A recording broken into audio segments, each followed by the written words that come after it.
Great.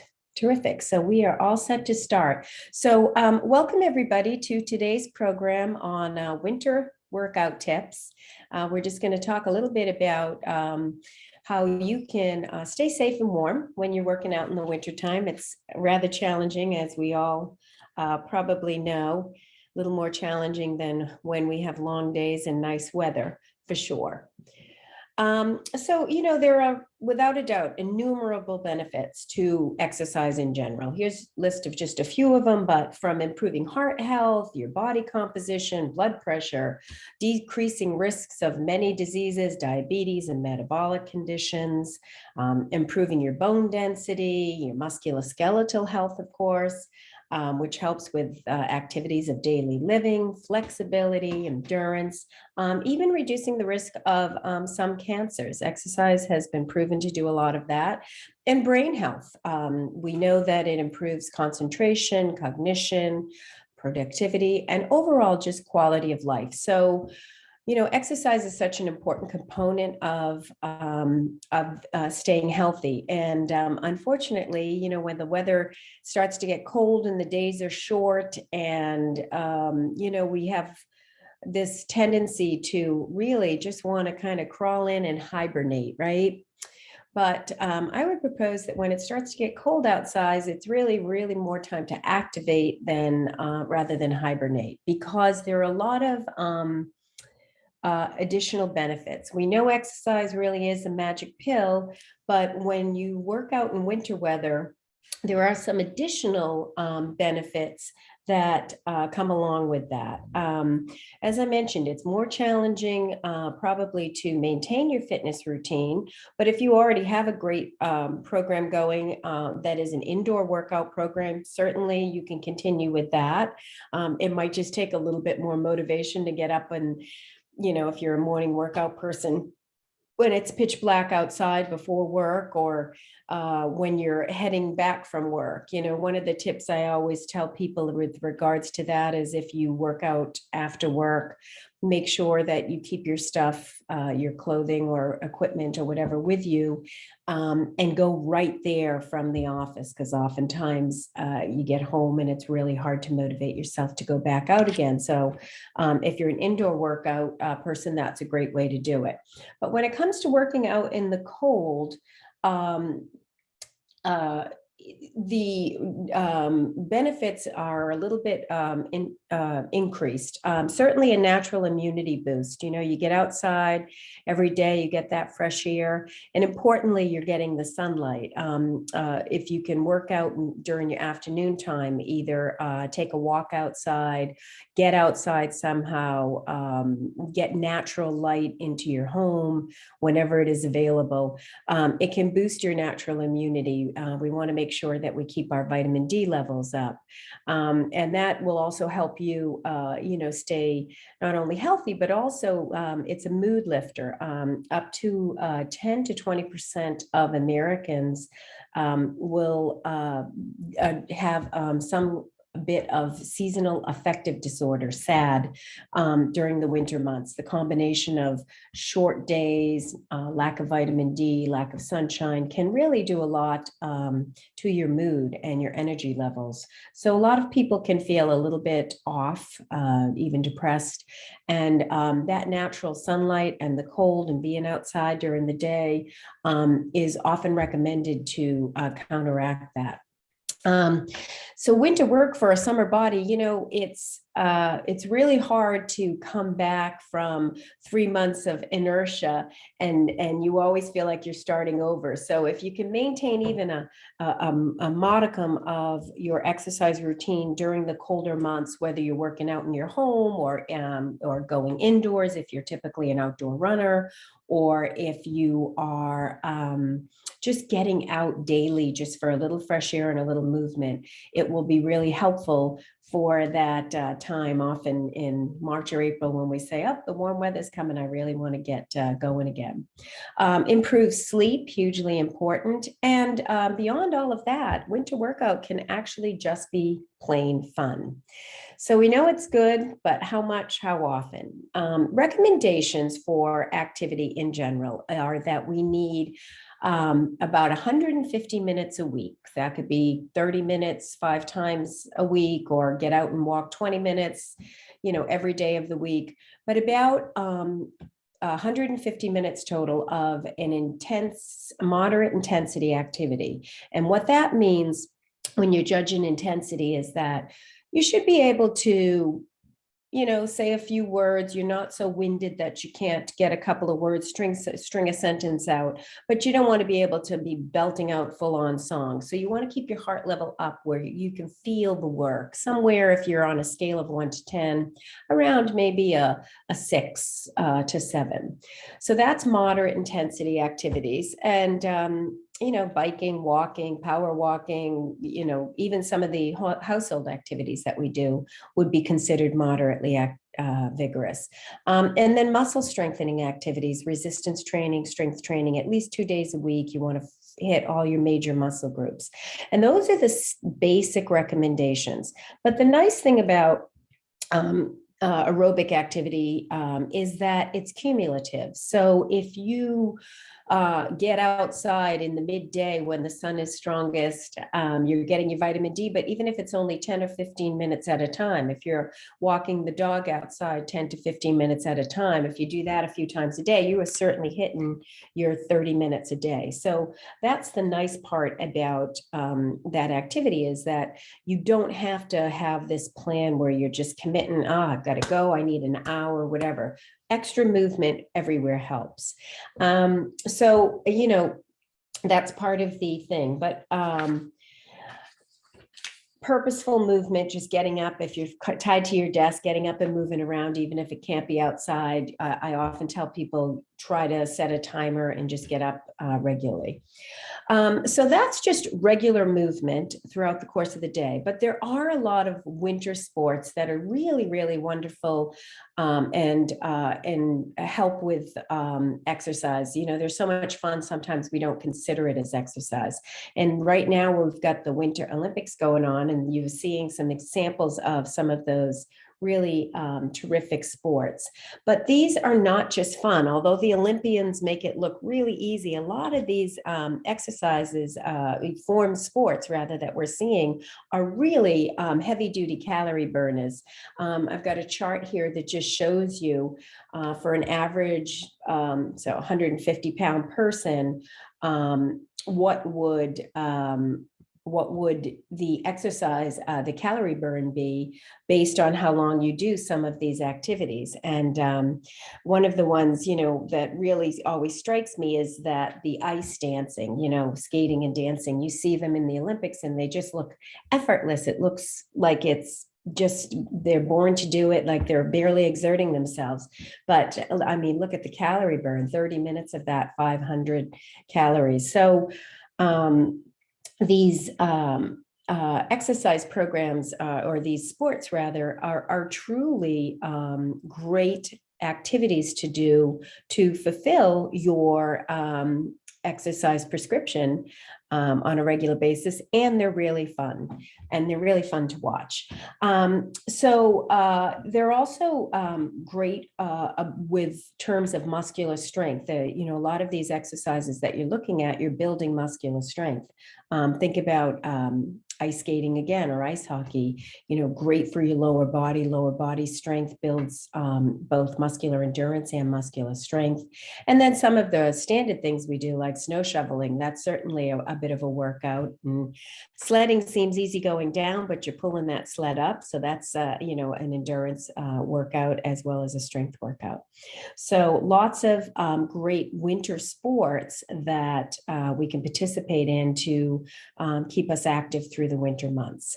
And beyond the Olympic sports, there's just some other really fun things that, we often think of exercise as having to be like a specific program, but there really are a lot of fun things that we can do in the winter, some of them here that are going to fit the bill in terms of exercise prescription, sledding, snowman making, snowball fights, whatever. These are all different kinds of activities. We would call them NEAT activities or non-exercise activity. Thermogenesis means you're still burning calories when you're doing these. So what great way to increase endurance, work your heart, and burn calories than being out having fun with your family, right? It's a lot of ways to do that.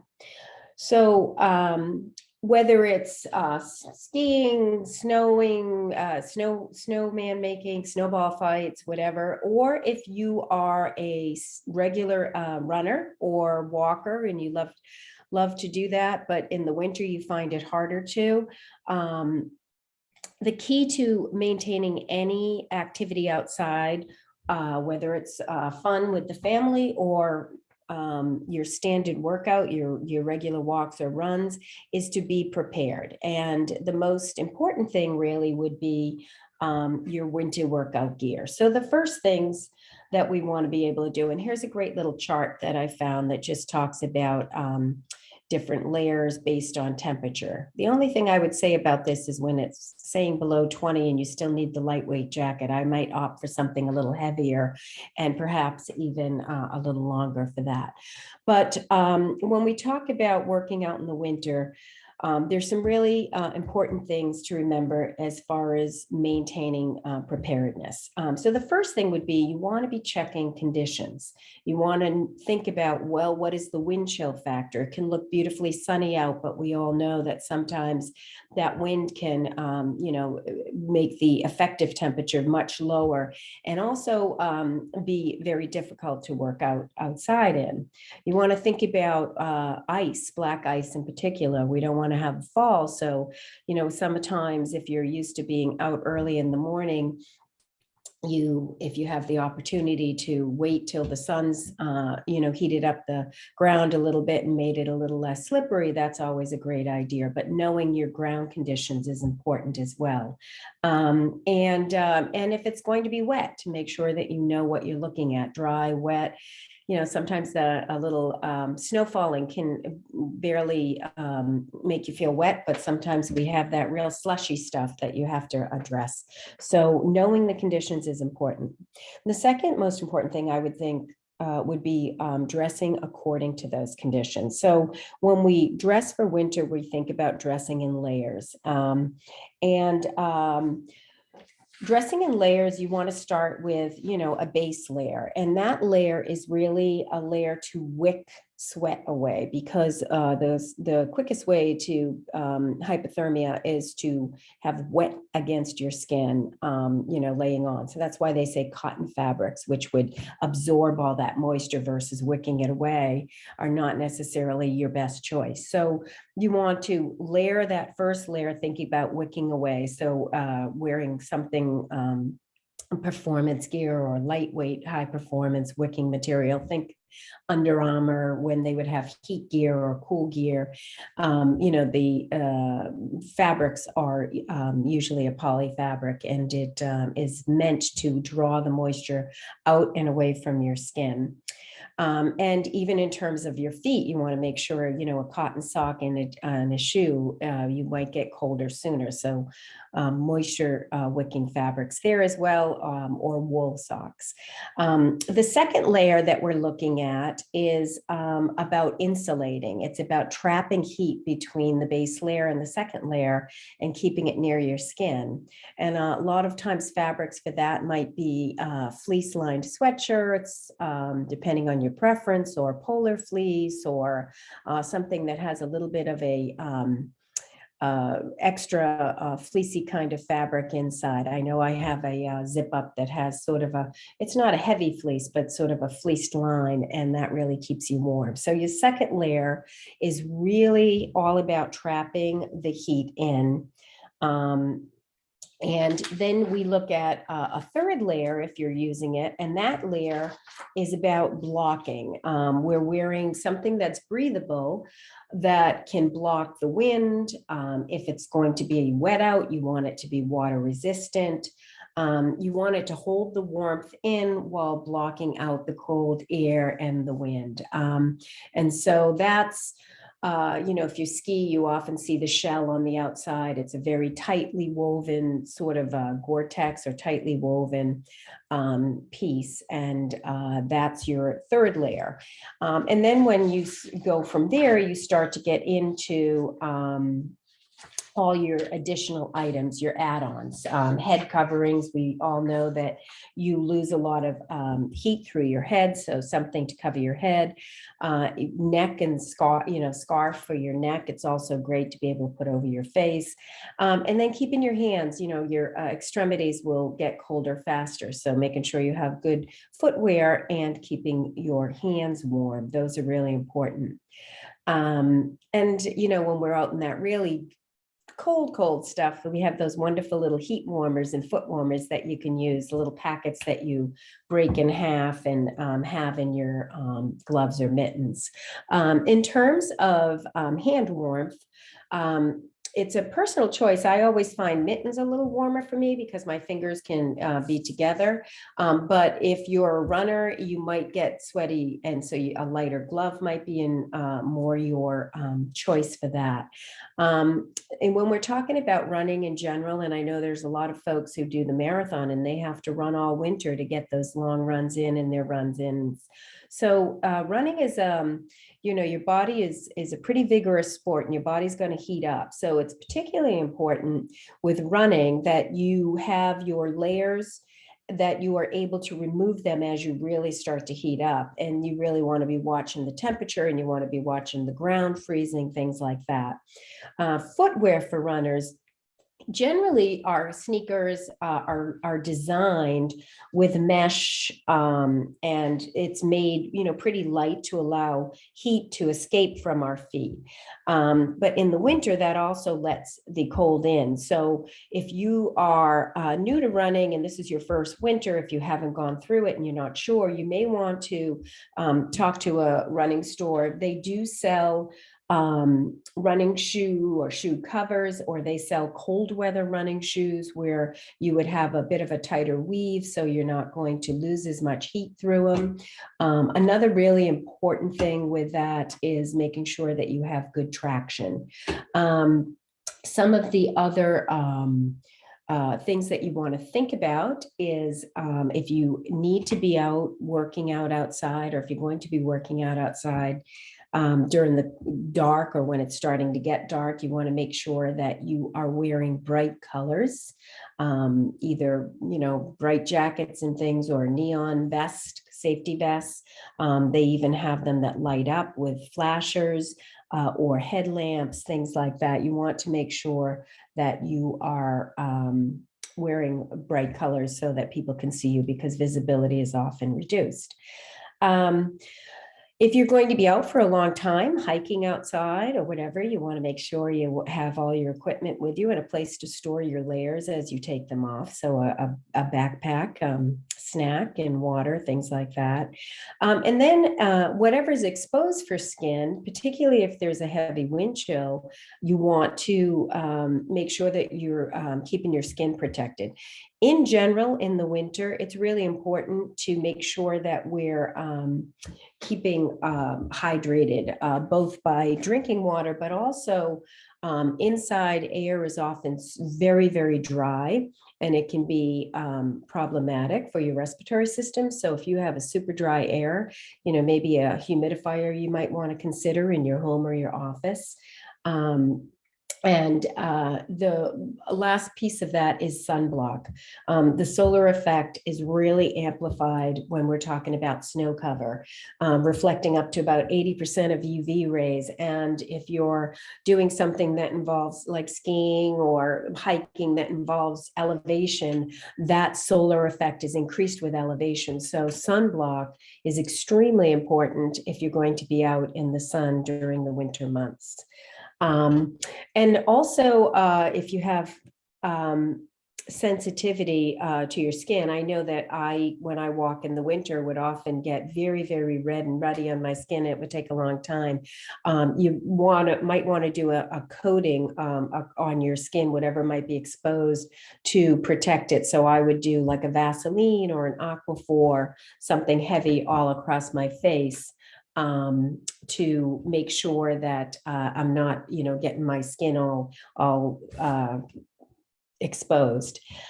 So yeah, there's somebody mentioned that thinking about the different layers. There are a lot of performance fabrics out there. The different sports companies make Nike, as I mentioned, Under Armour, even your workout gear from Lulu or the other stores, Athleta, offer a lot of different layering options.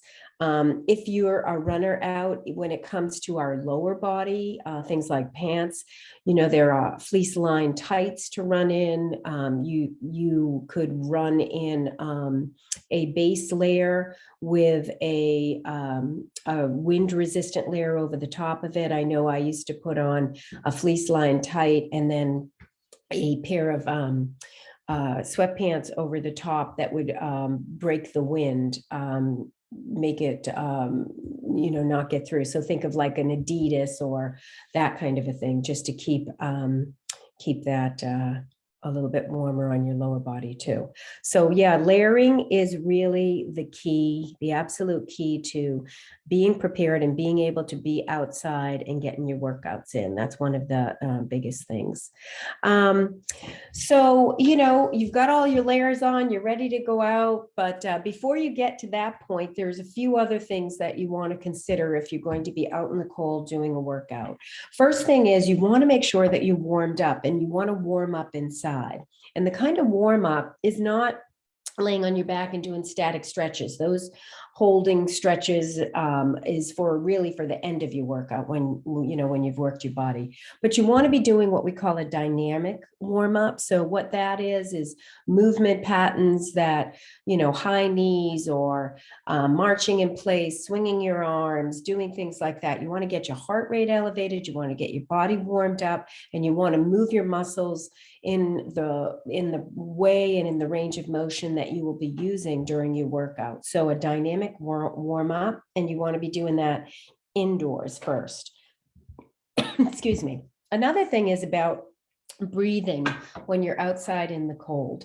Breathing outside feels very different in cold weather than it does in warm weather. That cold, dry air, as you're taking it in, can create a little narrowing in your airway passages. So breathing through our nose is great because it can warm and humidify the air, but it's also hard and very cold, dry air. So think about wrapping a scarf or bandana or those neck cowls, things like that, up over the top of your nose. We're all used to being masked these days anyway. But if you wrap that over the top of your nose when you're running, if it's very cold, particularly if there's a wind chill, what that's going to do is it's going to create moisture in the fabric. So when you're breathing in through your nose, that moisture almost acts as a humidifier, helping to humidify the air that you're bringing into your lungs, making it easier.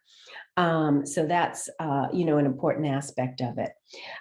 You want to make sure that you're peeling off layers. If you've layered up properly and you're out and you're working hard and your body temperature is really heating up, you want to make sure that you're able to peel those layers off, because you don't want to overheat and get really, really sweaty. Another thing is hydration, super important. We want to make sure that you're hydrating. We don't always feel thirsty, particularly in colder weather, but you still need hydration. You're always losing water through sweat and breathing, expiration. Sipping throughout a long workout, like marathon training runs, is really important, or long hikes. If you're out there really doing, moderately vigorous activity for 90 minutes and more, you want to also think about doing an electrolyte or carb and electrolyte replacement. So, you see runners, they'll often have like goop packets, or that's the time, if you're really working out that hard and losing a lot of body sweat, you're losing electrolytes, you would want to have an electrolyte type of a drink with you. And honestly, hydration in general in the winter, we often might be great during the summer. We think about drinking more water, but in the winter it can suffer. So, you want to just make sure that you're hydrated. And one of the ways to be sure about that is, honestly, checking the color of your urine when you go. It should be pale, not completely clear, because then you might be overhydrating. But that's an important aspect, because hydration is so important for your body, and your brain. You get that lethargic feeling late in the day. And sometimes, particularly in the winter months, that might be more related to being dehydrated than actually being tired.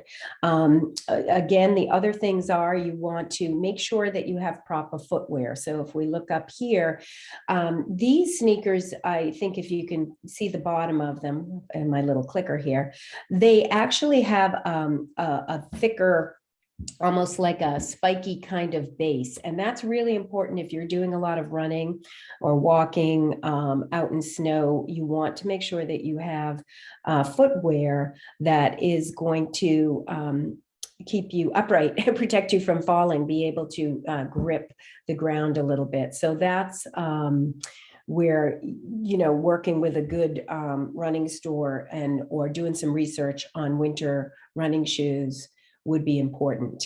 Now, the other thing is that if you're out doing other activities in the winter, you don't want to be wearing a low sock and having your ankles exposed, or where water or snow can get into your feet. So, you might want a taller sock that goes over the top of your base layer too, just to keep moisture and snow out of there. And if you're going to be hiking through piles of snow, you want to make sure you have boots, and that, again, they're designed in such a way, or you have your snow pants or a top layer over the top, so you're not going to get water into the boot, getting your feet all wet.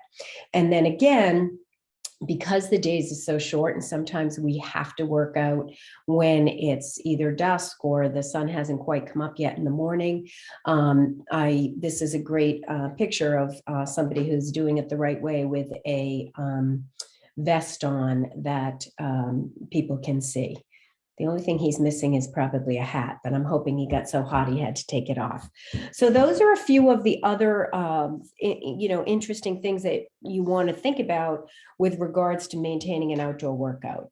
And so the last part is getting back home. Finally, the reward for all the hard work that you did. So when you get back in, following up, first thing you want to do is make sure you change out of wet clothing, because you might be hot when you first walk into the house, but as that moisture sits on your skin, you can get chilled pretty quickly. So you want to get changed out of wet clothing so the chill doesn't set in. You want to always cool down at the end of a workout. So if you've been out running, just thinking about getting inside to the warmth or whatever, but you want to make sure, if you've done a vigorous workout, that you allow yourself a cool down time. And then come in, you want to change out of those wet clothes. Usually after being out in the cold, I don't know about all of you, but when I come back in, that fresh air, I really feel like you have energized, from the cold air. So it's time to sit back and enjoy yourself some healthy meals. A lot of great healthy meals we can make in the winter time, soups and stews, things like that, or just a nice, my favorite, cup of hot chocolate while sitting around the fireplace. So those are some tips for winter workouts. And I think we're right about a few minutes left here. If anybody has any questions, I have the chat box open, so feel free to post it on there. I will kick around for a few minutes, because I know that sometimes it takes a minute or two to type it into the chat box. But I hope you took home just a few tips to keep you moving safely and warmly. Wool socks that are thin enough to fit into a sneaker. Good question. I know, like ski socks, you can get them in different thicknesses. So my assumption would be you would be able to do that.